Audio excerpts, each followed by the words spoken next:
जय हिंद दोस्तों, स्वागत है आपका अपने YouTube channel champ defence academy में। मेरा नाम है अमन और आज हम करने वाले हैं इंडिया एयरफोर्स और नेवी के कुछ के फार्मूलेज और उनके इम्पोर्टेंट क्वेश्चन। जैसा कि आपको पता ही होगा कि हमारे इंडिया की जो डेट्स हैं एग्ज़ाम की वो अनाउंस हो गई हैं, तो हमारे पास ज़्यादा दिन तो बचे नहीं हैं। तो एक बार फार्मूले और जो उनके इम्पोर्टेंट कॉन्सेप्ट और प्रॉपर्टीज़ हैं वो हम लोग रिवाइज़ कर लेते हैं।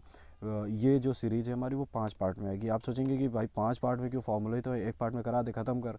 लेकिन भाई लेकिन मैं आपको बता दूं कि मैंने सोचा है कि मैं एक भी सिंगल कॉन्सेप्ट और प्रॉपर्टी तक मैं नहीं छोड़ना चाहता, क्योंकि मुझे पता है कि वो डायरेक्ट एग्ज़ाम में हिट करता है। अगर आपको पता होगा तो आप लोग डायरेक्ट देख लेंगे, और अगर आपको नहीं पता है तो फिर तब तो बड़ी दिक्कत हो जाएगी ना।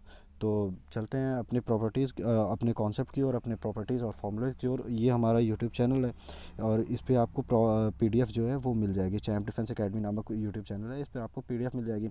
हम लोग यहाँ पर क्लासेस की लिंक भी शेयर करते हैं और जो भी इम्पोर्टेंट अपडेट होती है डिफेंस के रिगार्डिंग वो हम लोग यहाँ पर बताते हैं। तो चलते हैं अपने कॉन्सेप्ट की ओर। और हमारा पहला कॉन्सेप्ट क्या बोल रहा है कि number of subset of a finite set of an element is 2 की पावर n।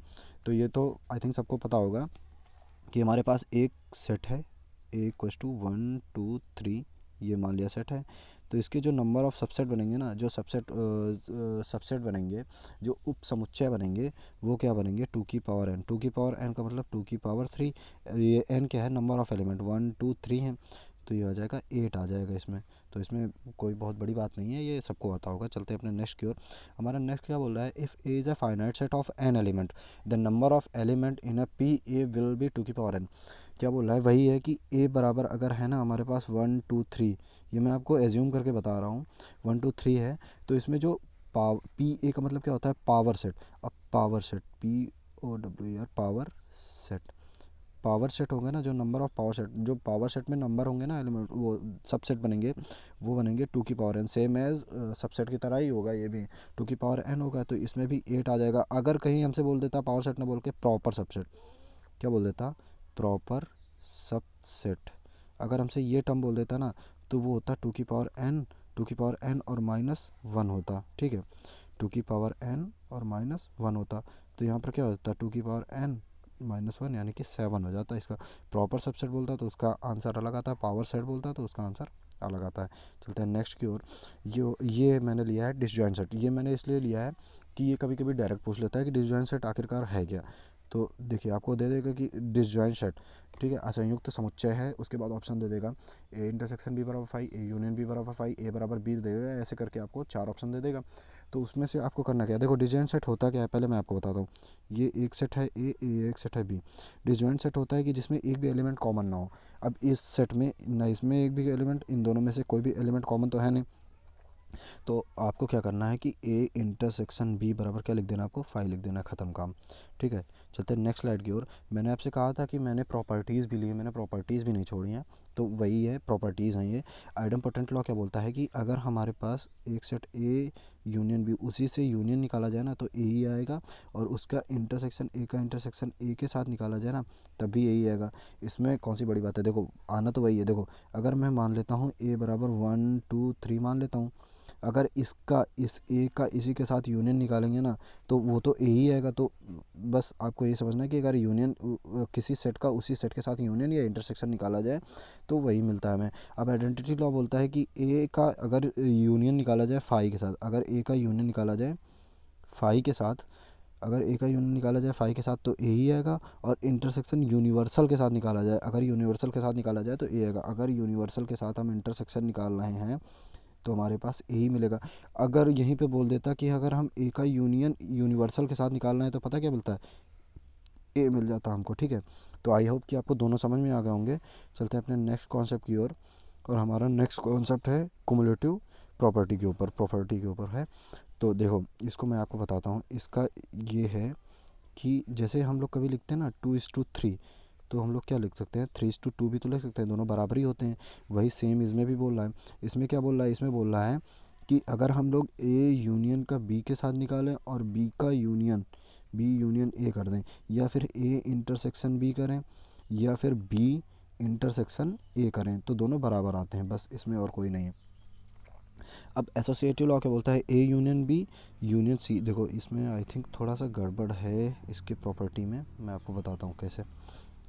इसमें क्या बोल रहा है, इसमें बोल रहा है ए यूनियन बी, है ना, और उसका टोटल का इंटरसेक्शन सी के साथ है। तो इसकी प्रॉपर्टी पता क्या होती है, इसकी प्रॉपर्टी होती है ए यूनियन और बी यूनियन सी होती है। यहाँ पर आप लोग देख लेना, ये थोड़ा सा गड़बड़ हो गया है, मिसप्रिंट होगा।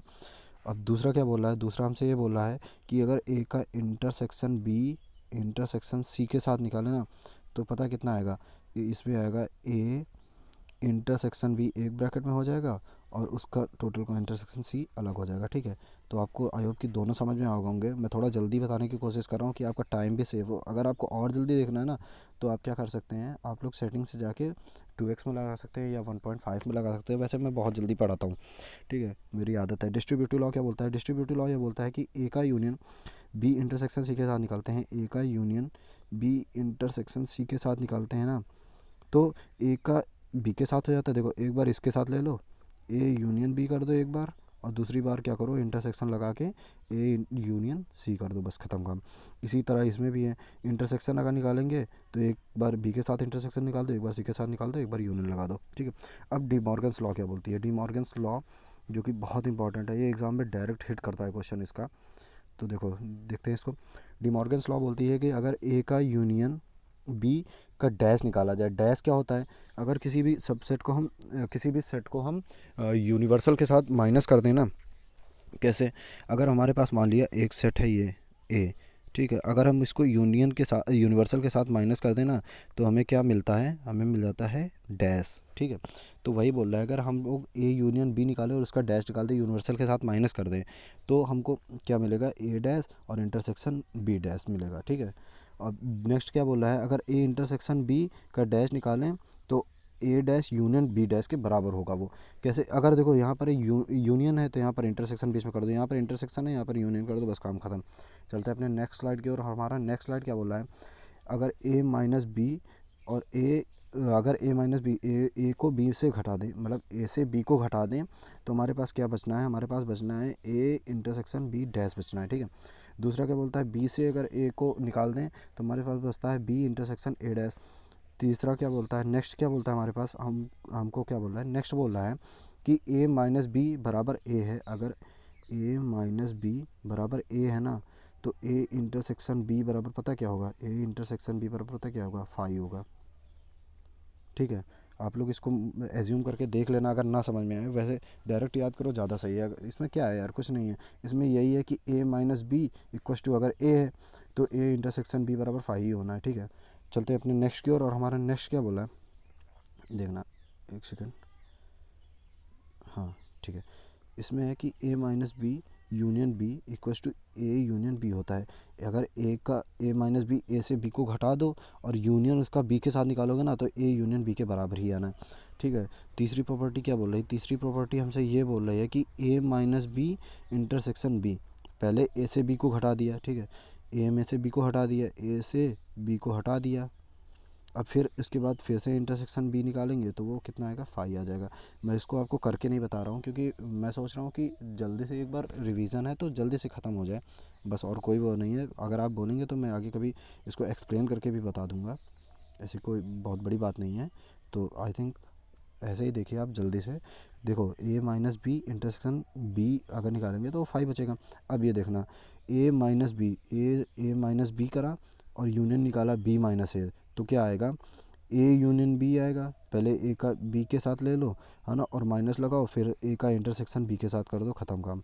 ठीक है, नेक्स्ट क्या है, नेक्स्ट हमारा बोल रहा है कि ए माइनस बी यूनियन सी, तो एक बार ए को बी से घटा दो, एक बार ये ए से बी को घटा दिया, दोबारा में ए से सी को घटा दो और बीच में यूनियन था तो यूनियन लगा दिया।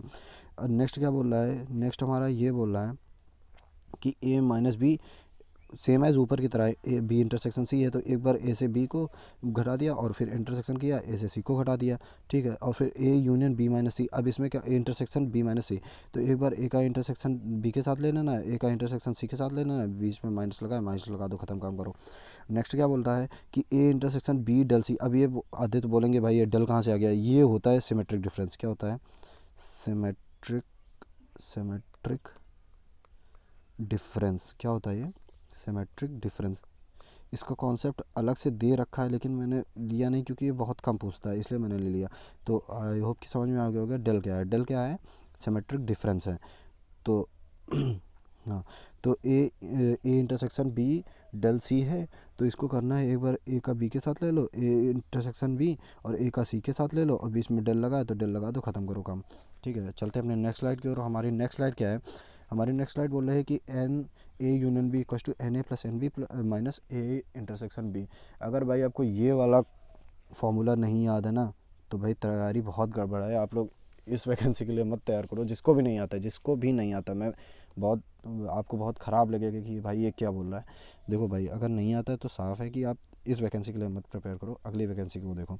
ठीक है, क्योंकि ये सेट का तो बहुत ही इंपॉर्टेंट है। ठीक है, ये सेट में भी आता है, प्रोबेबिलिटी में भी यही काम आता है ये फॉर्मूला।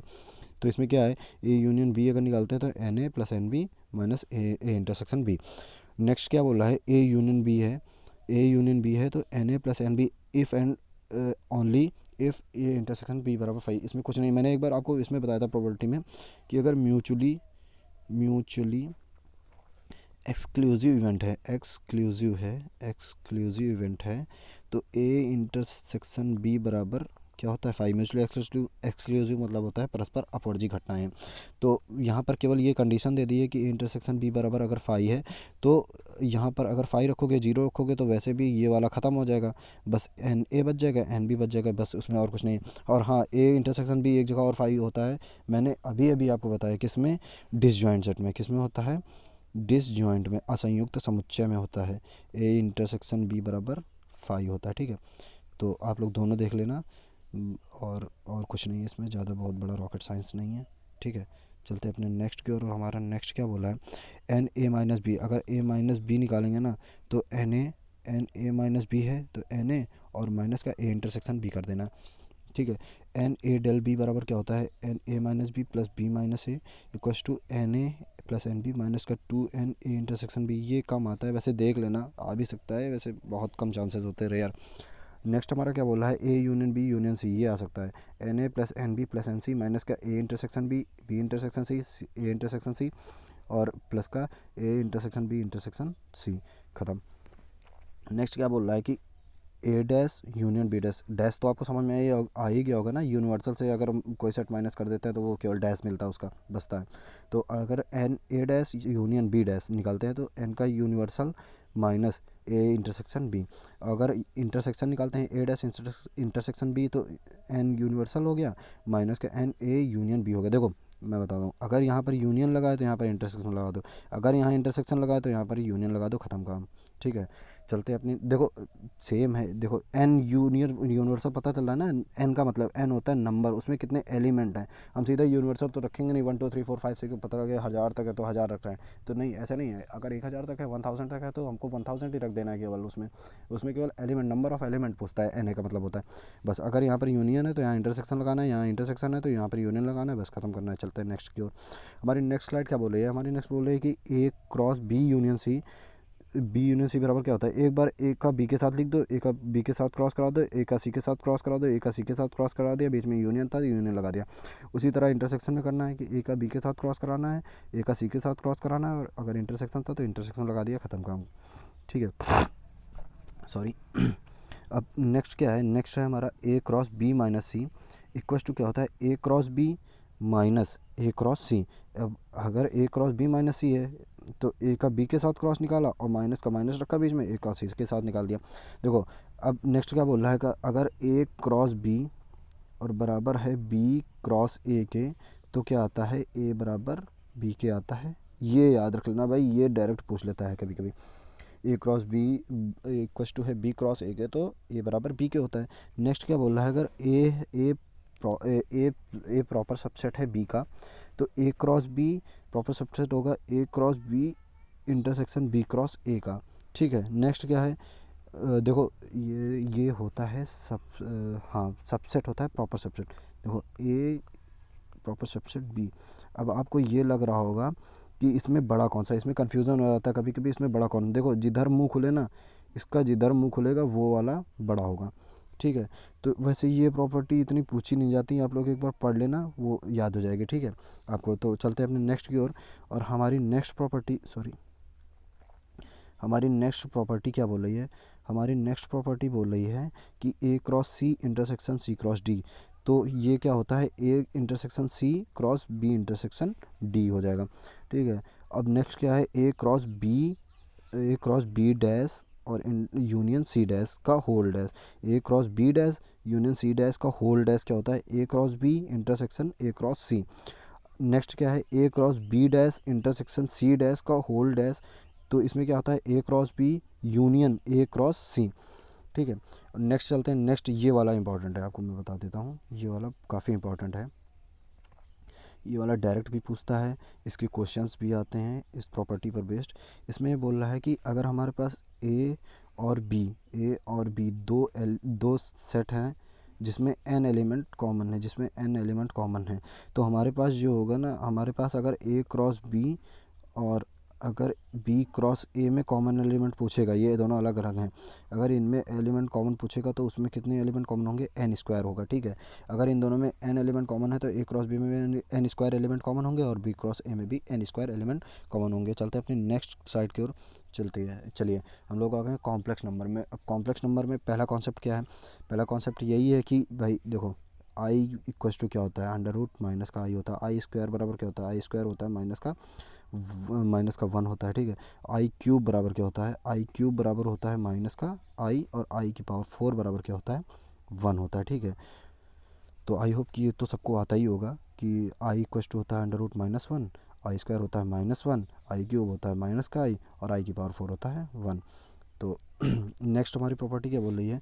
हमारी नेक्स्ट प्रॉपर्टी बोल रही है कि अगर m एक इंटीजर है तो आई की पावर 4m, ठीक है। मैं आपको इसको बताता हूँ, m ना मान के कुछ भी मान लो, ठीक है। अगर मान लो m इक्वस टू 1, ठीक है, m इक्वस टू 1 अगर ये है, तो आई की पावर 4m, आई की पावर 4m यहाँ पर था ना, आई की पावर 4 इंटू 1 यानी कि 4, आई की पावर 4 1 होता है, और आई की पावर 4m प्लस 1 यानी कि आई की पावर क्या हो जाएगा? 4 यानी कि 4 और प्लस 1 हो जाएगा, m की जगह तो 1 रख दिया, तो यानी कि आई की पावर 5 हो जाएगा। अब आई की पावर 5 क्या होगा? आई ही तो आएगा, आई की पावर 5 आई आएगा, बस इसमें और कुछ नहीं है। आप देख लेना, आगे भी इसी तरह रख के कर देना, आ जाएगा आपका आंसर, ठीक है। अब अपनी नेक्स्ट प्रॉपर्टी क्या बोले? ये वाली, हाँ ये प्रॉपर्टी अच्छी है। देखो, अगर कभी भी लगातार इंटीजर दे देना पावर में, जैसे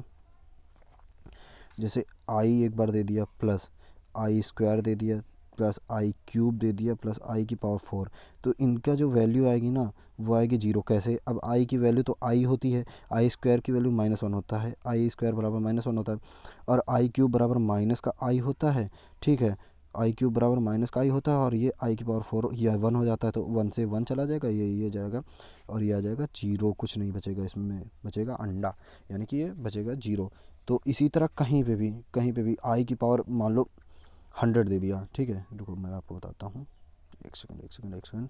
हाँ, अगर मान लो आपको दे दिया आई की पावर 100, आई की पावर 101, आई की पावर 102, और आई की पावर 103, तो इसकी वैल्यू पता कितनी आएगी? इसकी वैल्यू आ जाएगी आपकी 0, सारे कट जाएंगे, ठीक है। चलते अपनी नेक्स्ट प्रॉपर्टी की ओर, नेक्स्ट स्लाइड की ओर। और हमारा नेक्स्ट स्लाइड क्या बोल रहा है कि अगर हमारे पास z1 z2 are complex number, अगर ये कॉम्प्लेक्स नंबर है, तो अगर हम z बार का बार निकालेंगे ना, तो वो आएगा z के बराबर, ठीक है। ये आप लोग देख लेना, ये प्रॉपर्टी पूछी जाती है, ठीक है। दूसरा क्या बोल रहा है? अगर z जो है वो z बार के है, अगर z जो है वो z के बार के बराबर है ना, तो ये पूरा रियल होगा, प्योरली रियल होगा, क्या होगा? प्योरली रियल पार्ट देगा। अब आपको समझना होगा, आपको पता है कि नहीं पता है, इसमें रियल पार्ट और इमेजिनरी पार्ट आई होप कि पता होगा। जैसे कि एक सेकंड, हाँ, अगर हम बोल दें x प्लस आई वाई है ना, तो इसमें रियल पार्ट तो ये हो गया, इमेजिनरी पार्ट ये होगा। कॉम्प्लेक्स नंबर होता क्या है बेसिकली? कॉम्प्लेक्स नंबर होता है रियल नंबर और इमेजिनरी नंबर को मिला करके कॉम्प्लेक्स नंबर बनता है। तो यहाँ पर ये x जो है वो रियल हो गया, तो इस प्रॉपर्टी में क्या बोला है? इस प्रॉपर्टी में यही बोला है कि अगर z जो है वो z बार के होगा ना, तो प्योरली रियल होगा, यानी कि ये पार्ट हमारा 0 हो जाएगा, ठीक है, बस। और अब चलते हैं नेक्स्ट की ओर। हमारा नेक्स्ट क्या बोल रहा है? नेक्स्ट ये बोल रहा है कि अगर z जो है वो माइनस के z बार के बराबर है, अगर z जो है वो माइनस के z बार के बराबर है, अगर माइनस लग गया भाई तो यहाँ पर लिख देना इमेजनरी होगा, प्योरली इमेजनरी पार्ट, केवल इमेजनरी पार्ट देगा, बस इमेजनरी होगा, ठीक है। तो चलते हैं अपने नेक्स्ट प्रॉपर्टी की ओर। नेक्स्ट प्रॉपर्टी क्या बोल रहा है, अगर real part of z equals to है real part of z bar के बराबर, तो ये z plus z bar by 2 हो जाता है। ये इतनी इंपॉर्टेंट नहीं है लेकिन एक बार देख लेना आप, real part of z equals to है real part of z bar के बराबर, तो z plus z bar upon 2 हो जाता है।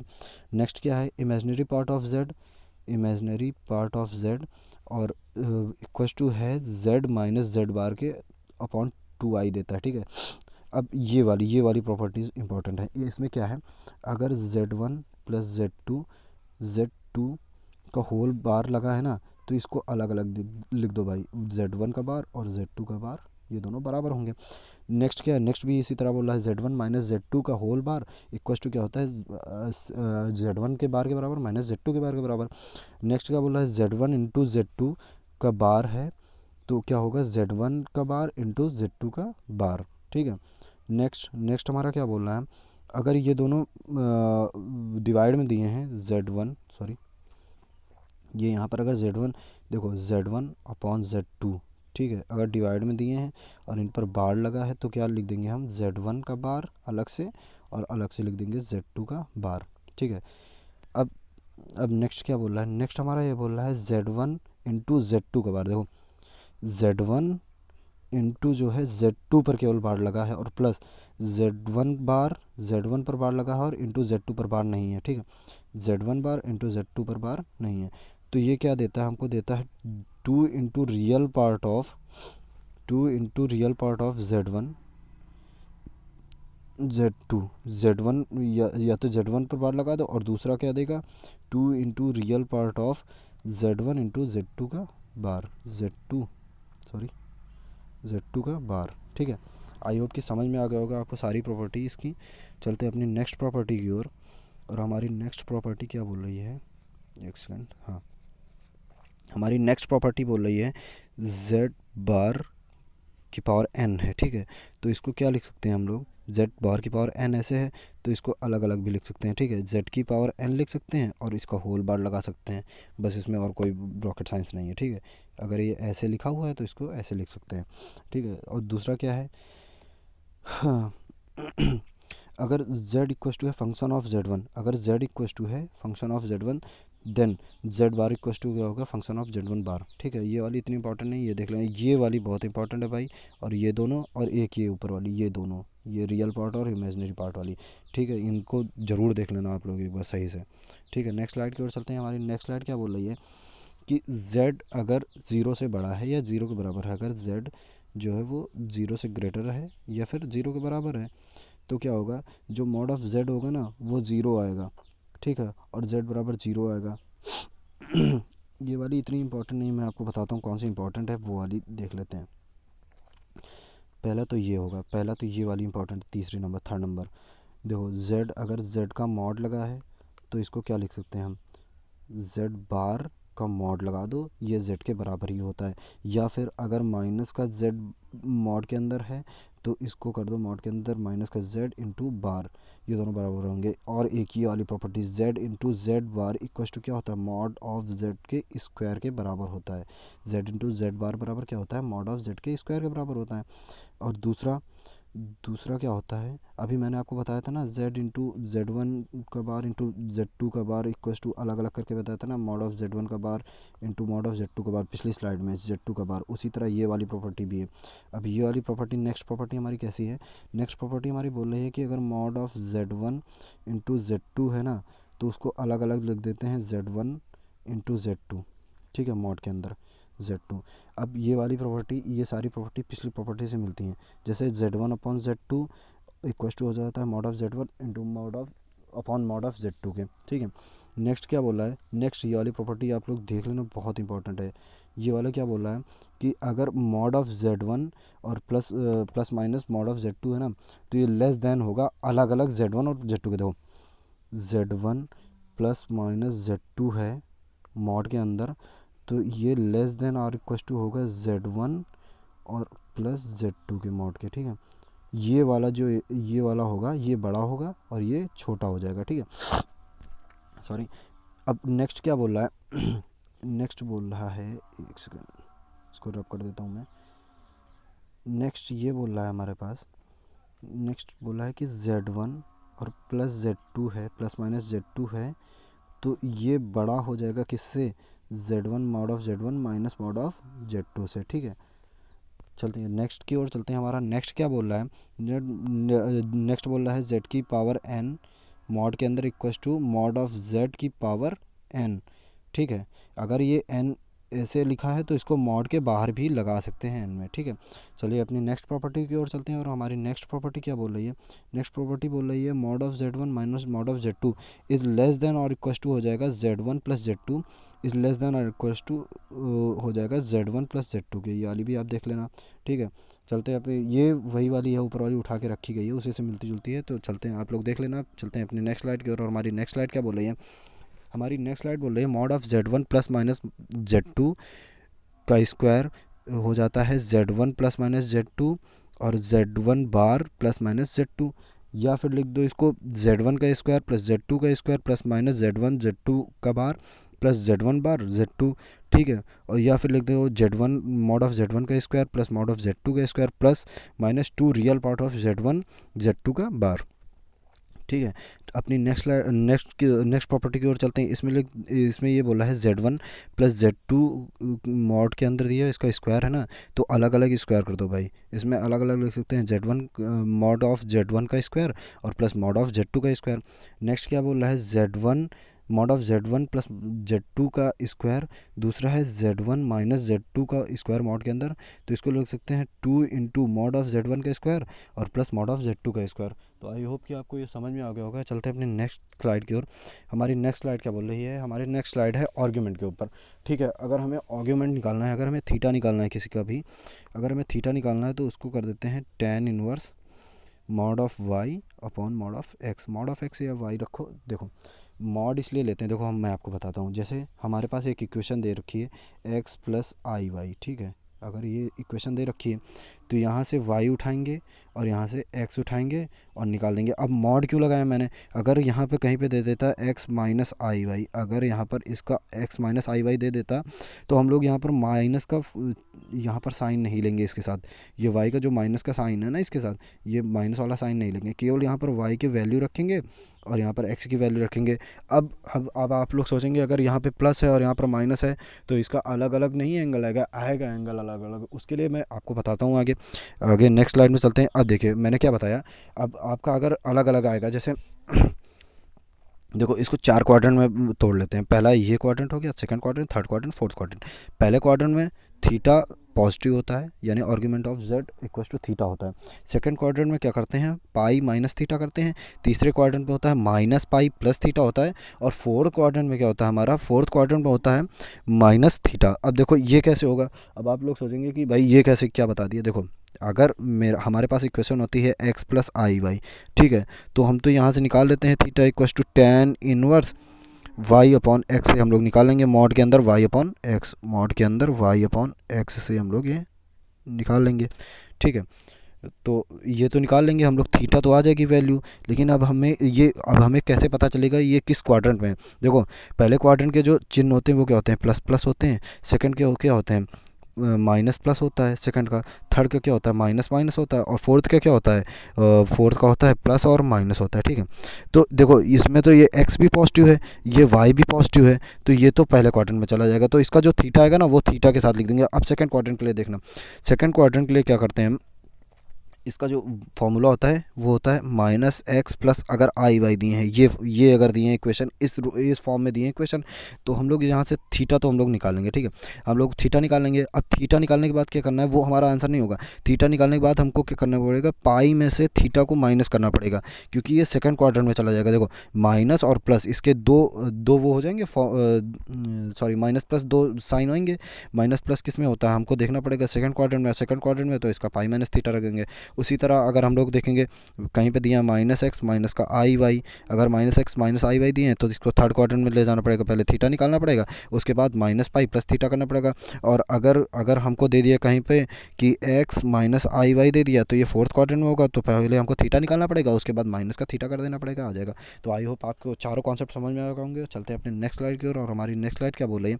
हमारी नेक्स्ट स्लाइड बोल रही है कि अगर argument of zero is not defined, अगर आर्ग्यूमेंट ऑफ ज़ीरो, ज़ीरो का अगर हम लोग आर्ग्यूमेंट निकालते हैं ना तो वो डिफाइंड नहीं होता। कैसे? मैं बताता हूँ आपको।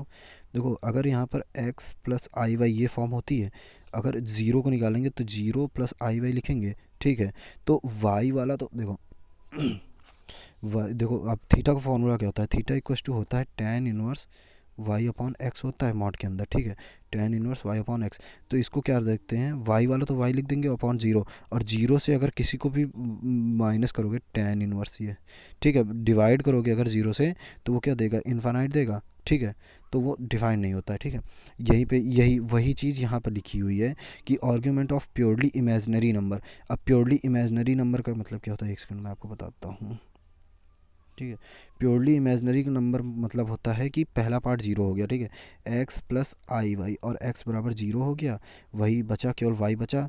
तो इसका क्या फॉर्मूला होता है? थीटा इक्वस टू होता है tan inverse y upon x होता है। तो वाई की वैल्यू तो यहाँ पर वाई रख दो, वाई रख दो, और एक्स बराबर क्या है? जीरो है। तो ये तो सॉरी ये तो इन्फानाइट दे देगा, और tan इन्फानाइट की वैल्यू क्या होती है? पाई बाई टू हो जाती है। तो इसलिए इसका प्योरली इमेजिनरी नंबर का क्या होता है? पाई बाई टू या माइनस का पाई बाई टू। अब argument of purely real number, अब देखो मैं बताता हूँ आपको, थोड़ा सा टाइम भले ही लग रहा है लेकिन एक बार आप लोग समझ लेंगे ना तो ये चीज़ें बहुत इजी हो जाएंगी और आप लोग डायरेक्ट हिट कर देंगे क्वेश्चन। देखो अब इसमें क्या बोला है, अगर प्योरली रियल नंबर है, प्योरली रियल का मतलब है एक्स प्लस आई वाई की फॉर्म में होता है। प्योरली रियल है यानी कि ये तो जीरो हो गया, ये जीरो हो गया तो केवल एक्स बचा। अब देखो थीटा इक्वल टू क्या होता है? अभी हमने देखा tan inverse y upon x होता है, tan sorry tan inverse y upon x होता है मॉड के अंदर। तो y वाला तो जीरो हो गया, तो जीरो अपॉन वन, जीरो से किसी भी संख्या में भाग दोगे तो जीरो ही तो आएगा। और tan जीरो की वैल्यू जीरो ही तो आनी है, इसलिए इसकी जीरो वैल्यू होती है, या फिर पाई लिख दो, ठीक है। तो आई होप कि आपको ये वाला कॉन्सेप्ट समझ भी आ गए होंगे तीनों। चलते हैं अपने नेक्स्ट स्लाइड की ओर। और हमारी नेक्स्ट स्लाइड क्या बोल रही है? अब देखो ये सीधा प्रॉपर्टीज़ हैं, डायरेक्ट प्रॉपर्टीज़ हैं, आप लोग याद कर लो क्योंकि इनसे डायरेक्ट क्वेश्चन बनने ही है, आर्ग्यूमेंट के ऊपर है, ठीक है। अगर आर्ग्यूमेंट ऑफ जेड बार निकालेंगे ना तो केवल जो बार है उसको बार को आगे कर दो, माइनस का आर्ग्यूमेंट ऑफ जेड लिखो। अब argument of z one into argument of z two अगर कहीं दिए ना तो argument of z one plus argument of z two अलग अलग लिख सकते हैं। अगर argument of z one into z two का बार दिए ना तो argument of z one minus argument of z two कर सकते हैं। इसी तरह अगर argument of z one upon z two दिए तो argument of z one minus argument of z two कर सकते हैं। अगर z one plus z two mod के अंदर स्क्वायर दिए तो Z1 का स्क्वायर प्लस Z2 का स्क्वायर कर सकते हैं मॉड के अंदर, plus two Z1 Z2 cos theta one minus cos theta two कर सकते हैं। देखो इतना तो आपको याद हो जाएगा उससे, ए प्लस बी के होल ऑफ स्क्वायर से। उसी तरह याद कर लो, केवल इसमें क्या जोड़ देना है? Cos theta one minus theta two कर देना है, बस काम खत्म, ठीक है। अब नेक्स्ट क्या बोल रहा है? नेक्स्ट है एक है Z1 प्लस Z2 का स्क्वायर करेंगे अगर, तो mod of Z1 square plus mod of Z2 का square plus two real part of Z1 Z2 का बार कर देंगे, ठीक है। नेक्स्ट क्या बोल रहा है? नेक्स्ट हमारा बोल रहा है, नेक्स्ट हमारा ये बोला है कि Z1 माइनस Z2 मॉड के अंदर बार है, अगर स्क्वायर है सॉरी, तो वही उसी तरह है प्लस वाले की तरह। तो इसका Z1 मॉड ऑफ Z1 का square plus mod of Z2 का square minus two Z1 Z2 cos theta one minus cos theta two कर देंगे, ठीक है।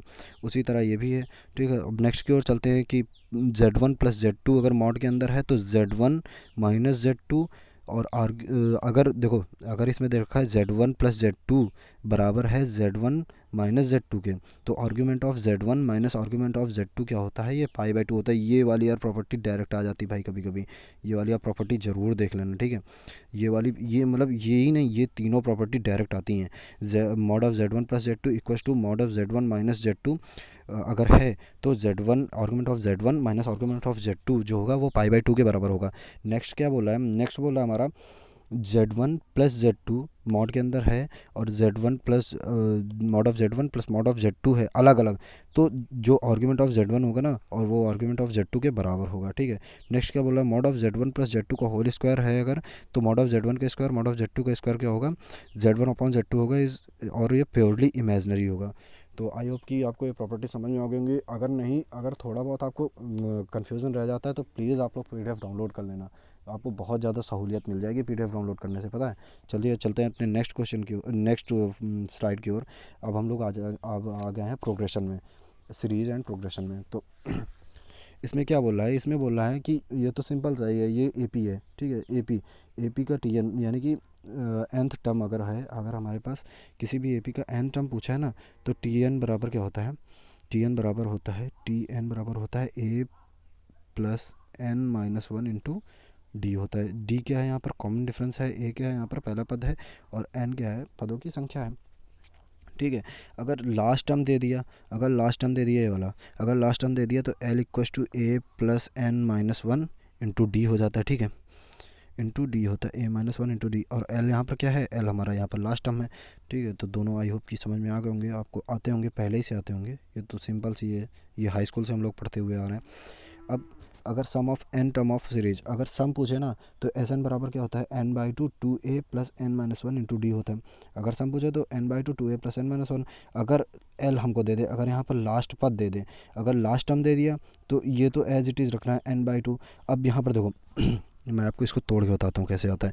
n/2 2a plus n minus one into D होता है, ये तो सबको पता है, इतना होता है।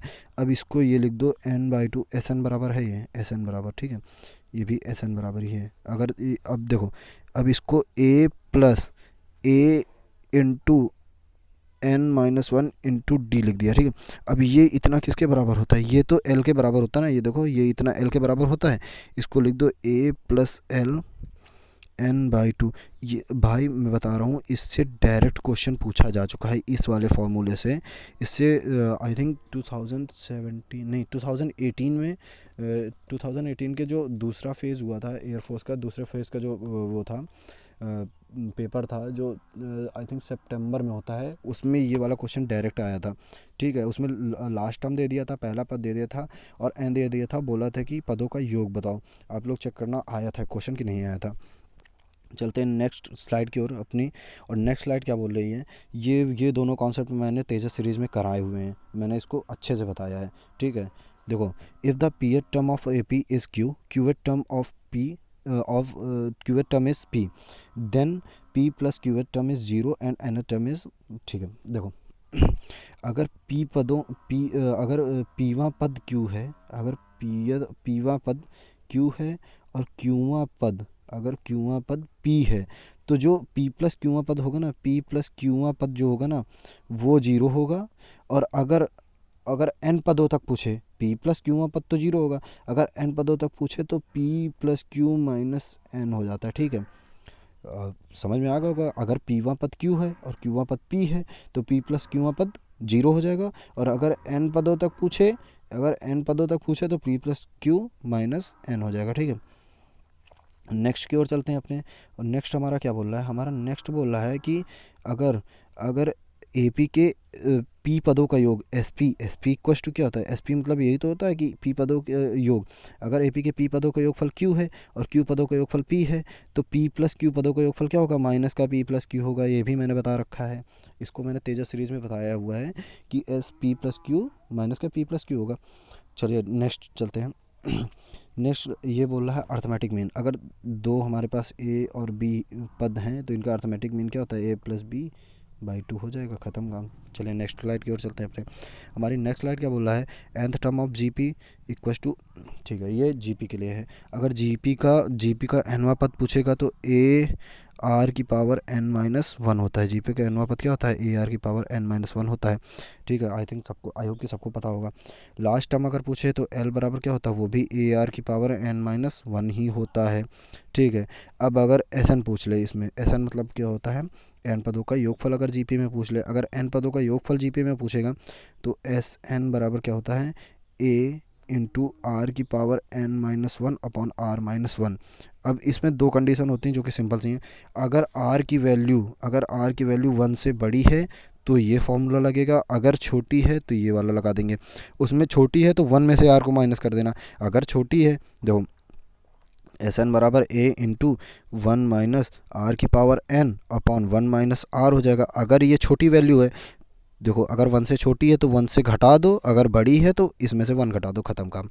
अगर हाँ ये क्वेश्चन ये आता है भाई, ये डायरेक्ट पूछ लेता है कॉन्सेप्ट, और ये कॉन्सेप्ट बहुत ज़्यादा आता है। देखो इसमें होता है एस इन्फिनाइट बराबर क्या होता है ए अपॉन वन माइनस आर।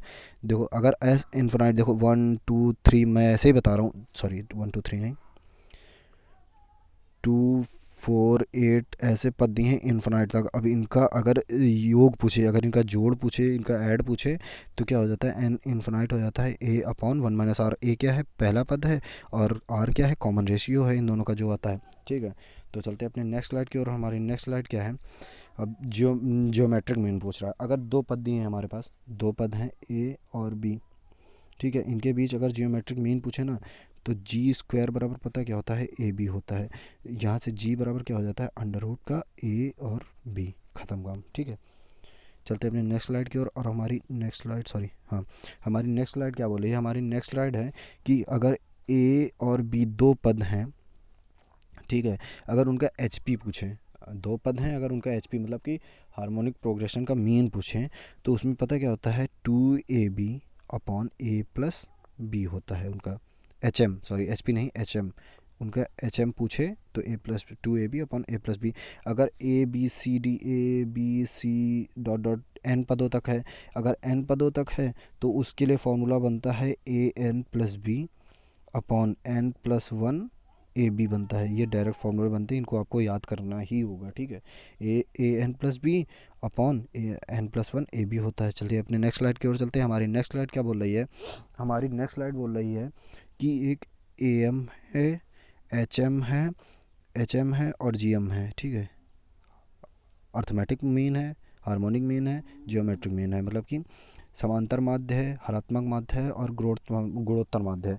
अब इनके बीच संबंध क्या होता है, इनके बीच संबंध ये होता है कि जो अर्थमेटिक मीन होता है ना, ए एम जो होता है वो बड़ा होता है एच एम से, और एच एम बड़ा होता है जी एम से। मतलब कि हमारा जो अर्थमेटिक मीन है वो सबसे बड़ा होगा, और जो जियोमेट्रिक मीन है गुणोत्तर माध्य है वो सबसे छोटा होगा। और इसमें एक रिलेशन भी आता है, वो आता है जी स्क्वायर बराबर ए एच का मतलब है अर्थमेटिक मीन और हार्मोनिक मीन। तो इसको इससे भी याद कर सकते हैं, अभी हमने बताया था ना जी स्क्वायर बराबर ए बी, उसी तरह इसको ए बी की जगह ए एच कर देंगे आप लोग, आपको याद हो जाएगा। चलिए चलते हैं अपनी नेक्स्ट स्लाइड की ओर। और हमारी नेक्स्ट स्लाइड क्या है, सॉरी हाँ, हम लोग आ गए हैं अब लॉग में आ गए हैं। एक सेकंड मैं इसको बड़ा कर देता हूँ, नहीं आपको दिखेगा नहीं, हाँ ठीक है। ठीक है, तो देखो पहला हमारा क्या बोल रहा है, पहला हमारा बोल रहा है ए की पावर लॉग ए बेस एक्स। इसका क्वेश्चन भी मैंने आपको तेजस सीरीज़ में करा रखा है, इसका आप देखेंगे तो मैंने इसका क्वेश्चन करा रखा है। तो इसका ए की पावर, अगर ए की पावर लॉग एक्स बेस में ए है ना, तो ये पूरा गायब हो जाता है, ये गायब हो जाता है, और हमारे पास बचता कितना है, केवल एक्स बचता है। एक तो ये प्रॉपर्टी हो गई। अब ए की पावर बी और एक्स दिए हैं, अगर ए की पावर एक्स और बेस में 20 दिए हैं ना, तो एक्स को आप नीचे ले आओ, एक्स को आप नीचे ले आओ, बी को उसी जगह रखो और ए को ऊपर ले जाओ। ठीक है, आई होप कि ये भी आपको क्लियर हो जाएगी। दूसरा क्या देखें हैं, लॉग ए और बेस में ए है, ये वाली प्रॉपर्टी बहुत आती है, ये इसमें भी आती है, ये आपकी उसमें भी लगती है, इंटीग्रेशन में भी कभी कभी यूज़ में आ जाती है। अगर ए की पावर ए और बेस में ए है ना, तो क्या आ जाता है, वन आ जाता है। हाँ, और अगर लॉग वन की डायरेक्ट वैल्यू पूछता है, लॉग वन बेस ए है तो जीरो आ जाता है, लॉग वन बेस ए है तो जीरो आ जाता है। ठीक है, और अब आगे आगे क्या बोला है, लॉग एक्स बेस ए है ना, मैंने ये वाली भी प्रॉपर्टी बताई थी उसी क्वेश्चन में। दोनों प्रॉपर्टी, पहली प्रॉपर्टी, सॉरी मैं बताता हूँ, ये वाली प्रॉपर्टी और ये वाली प्रॉपर्टी दोनों एक साथ मैंने बताई थी। वो सीरीज़ आप ज़रूर देखना, उसमें क्वेश्चन बहुत अच्छे अच्छे मैंने कराए हैं। अभी 3 ही पार्ट आए हैं, आज या कल में, आज चौथा पार्ट भी मैं दे दूँगा, इसके बाद ही दे दूँगा मैं। देखो इसमें क्या है, अगर देखो लॉग एक्स बेस में ए है, तो 1 अपॉन लॉग इसका बेस चेंज कर दो, एक्स यहाँ पर बेस में कर दो और ए कर दो, इसको उल्टा भी लिख सकते हैं, ठीक है, ख़त्म हो जाएगा आपका। ठीक है, चलते हैं अपने नेक्स्ट की ओर। और हमारा नेक्स्ट क्या बोल रहा है, लॉग एक्स बेस में ए है इक्वल टू है लॉग एक्स बेस में b into log b base में ए है। देखो लॉग एक्स और अगर बेस में ए है ना, तो इसको क्या लिख सकते हैं, लॉग एक्स बेस में b into log b base में ए, और इसको इसमें इस तरह भी लिख सकते हैं, लॉग एक्स बेस में बी अपॉन लॉग ए बेस में बी। ये इतनी ज़्यादा आती नहीं है, वैसे देख लेना, ठीक है। अब ये तो आगे तो इजी वाली हैं, ये आपको आती भी होंगी। लॉग एम इंटू एन है तो लॉग एम लॉग एन हो जाता है, लॉग एम अपॉन एन है बेस में ए है तो log m minus log n हो जाता है। लॉग एम की पावर एन है, ये भी मैंने कराई थी उसमें तेजस में ही, एक ही क्वेश्चन में तीन तीन आई थी, 3 से 4 प्रॉपर्टी आई थी लॉग की एक ही क्वेश्चन में। ये वाली आई थी, इसके नीचे वाली भी आई थी प्रॉपर्टी, मुझे याद है, बहुत अच्छे से याद है। लॉग एम की पावर एन बेस में ए है अगर, तो एन जो है वो आगे आ जाता है, बाकी उसी तरह लिख दो, ख़त्म हो गया, ठीक है। अब आगे नेक्स्ट क्या है, नेक्स्ट ये है कि लॉग एक्स बेस में ए की पावर एन है, अगर लॉग एक्स बेस में ए की पावर एन है, तो ये जो एन है ना, ये उठ के आगे आ जाएगा, 1/n हो जाएगा, ये एन आगे आ जाएगा लॉग एक्स, और ये इसी तरह एज इट इज़ लिख दिया जाएगा। हाँ, अब ये वाली देखो मैं बताता हूँ आपको। अब ये वाली जो नेक्स्ट प्रॉपर्टी है ये भी काफ़ी अच्छी है, लॉग एक्स की पावर एम ए की पावर एन, तो इसको क्या लिख सकते हैं हम लोग, इसको लिख सकते हैं, सॉरी गलत हो गया, एक सेकेंड, हाँ, लॉग एक्स की पावर एम और ए की पावर एन है अगर, तो इसको हम लोग लिख सकते हैं एम अपॉन एन। देखो वो पहले ही वाली प्रॉपर्टी है, एम आगे आ जाएगा और यहाँ से एन आगे निकल के आ जाएगा, तो m upon n log x और बेस में ए, ठीक है। चलते हैं अपनी नेक्स्ट प्रॉपर्टी की ओर, और नेक्स्ट प्रॉपर्टी हमारी क्या बोल रही है, ये ऐसे ही देख लेना, ये भी कोई इंपॉर्टेंट नहीं है ज़्यादा। ये इसमें क्या बोल रहा है कि लॉग एक्स बेस में ए है इज़ ग्रेटर दैन है लॉग वाई बेस में ए, ये तभी संभव है जब ए बड़ा होगा एक से, ठीक है। दूसरा क्या बोल रहा है, लॉग एक्स बेस में a is less than log y base में ए, ये तब संभव है जब ए का मान 0 और ए के बीच में, एक के बीच में होगा, ठीक है। तो चलते हैं अपने नेक्स्ट स्लाइड की ओर, और हमारी नेक्स्ट और लास्ट स्लाइड है ये, मैंने लॉग तक ही लिए हैं, 4 से 5 चैप्टर मैंने आज फिनिश किए हैं, और अगले नेक्स्ट में भी 4 से 5 कर देंगे, इसी तरह 5 पार्ट में मैं करा दूंगा सारे, ठीक है। नेक्स्ट क्या बोल रहा है, ए इज़ ग्रेटर दैन 1, अगर ए इज़ ग्रेटर दैन 1 है ना, तो लॉग एक्स बेस में इज़ ग्रेटर दैन होगा P x is greater than A की पावर पी, ठीक है। ये कुछ नहीं है, कुछ बवाल सा है, हटाओ ये, छोड़ो, ये पूछा भी नहीं जाता है ज़्यादा। नेक्स्ट क्या बोल रहा है, अगर ज़ीरो से लॉग एक्स बेस में ए 0 से बड़ा और पी से छोटा है, तो जो एक्स आएगा ना वो ए की पावर पी आएगा। और हाँ, एक कॉन्सेप्ट और है, मैं आपको बता देता हूँ, एक कॉन्सेप्ट ये है कि ये आप सोचेंगे पी कहाँ से आ गया, अगर ये लॉग एक्स बेस में ए दिए हैं और ये बराबर पी दिए हैं, आप यही समझ लो, इसको छोड़ो, ये पूछा भी नहीं जाएगा। अगर लॉग एक्स बेस में ए दिए हैं, तो इसको क्या लिख सकते हैं हम लोग, लॉग एक्स इक्वल टू लिख सकते हैं ए की पावर पी लिख सकते हैं, ठीक है। इसको हम लोग ए की पावर पी लिख सकते हैं। तो आई होप समझ में आ गया होगा ये कहाँ से आया था, ये पी ए की पावर पी। देखो लॉग एक्स बेस में अगर ए दिए हैं ना और इक्वल टू पी दिए हैं, तो ये ए उठकर इधर चला जाता है, ए की पावर पी में लिख देते हैं। तो आई होप कि आपको ये फॉर्मूले और कॉन्सेप्ट वाली सीरीज़ अच्छी लगी होगी, और अगर इसकी आपको पीडीएफ चाहिए तो मैं बार बार बोल रहा हूँ, आप लोग हमारा टेलीग्राम चैनल ज्वाइन कर सकते हैं, वहाँ से मैं पीडीएफ दे दूँगा आपको, और जितनी भी क्लासेस की इन्फॉर्मेशन होती है, जितनी भी डिफेंस के रिगार्डिंग इन्फॉर्मेशन होती हैं, मैं सारी वहाँ पर दे देता हूँ। तो आई होप कि आपको वीडियो पसंद आया होगा, अगर पसंद आया हो तो लाइक करें, शेयर करें, और हाँ, कमेंट ज़रूर करिएगा, उससे हम लोगों को बहुत पॉजिटिव एनर्जी मिलती है और हमारी टीम अच्छा काम करती है। तो जय हिंद, जय भारत, मिलते हैं नेक्स्ट वीडियो में आपको।